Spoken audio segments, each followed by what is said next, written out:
आता बातमी आहे मुंबईत लागलेल्या एका बॅनरची। ठाकरे बंधूंनी एकत्र यावं अशा आशयाचं बॅनरच शिवसेना भवनासमोर लावलंय। बॅनरवरती राज आणि उद्धव ठाकरेंचा एकत्रित फोटो आहे। मराठी माणसाच्या हितासाठी एकत्र यावं असा आशय सुद्धा या बॅनरवरती लिहिण्यात आलाय।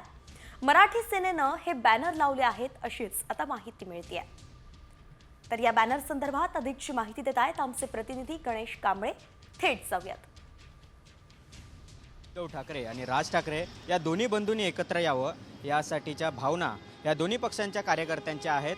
आणि आगामी निवडणुका आहेत, याआधी लोकसभा झाली, विधानसभा झाली, या दोन्ही निवडणुकांमध्ये उद्धव ठाकरे आणि राज ठाकरे यांनी एकत्र यावं अशा चर्चा या सुरू होत्या। सामान्य कार्यकर्त्यांचे मत होतं। आता मात्र सेना भवनच्या समोरच या ठिकाणी मराठी सेनेकडून बॅनर लावण्यात आला। यामध्ये उद्धव ठाकरे, बाळासाहेब ठाकरे आणि राज ठाकरे यांचा फोटो असलेला हा बॅनर आहे, ज्यामध्ये मराठी लोकांसाठी दोन्ही बंधूंनी एकत्र यावं अशी मागणी करणारा हा बॅनर आहे।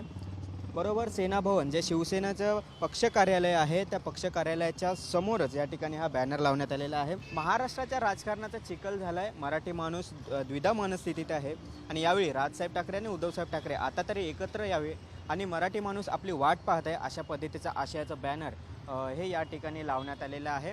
यावर आता दोन्ही पक्षांकडून काय भूमिका येते, त्यांच्या काय प्रतिक्रिया येतात हे देखील पाहावं लागेल।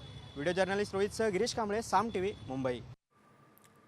काही दिवसांपूर्वी पुण्यातही असेच बॅनर झळकले होते आणि त्यानंतर आता थेट मुंबईत शिवसेना भवनासमोर पुन्हा एकदा ठाकरे बंधूंनी एकत्र यावं असे बॅनर्स दिसतायत। त्यामुळे आता याचे राजकारणात कसे पडसाद उमटताय, राजकारणामध्ये काय हालचाली होत आहेत, ही समीकरणं खरंच जुळून येणार आहेत का, पाहावं लागेल।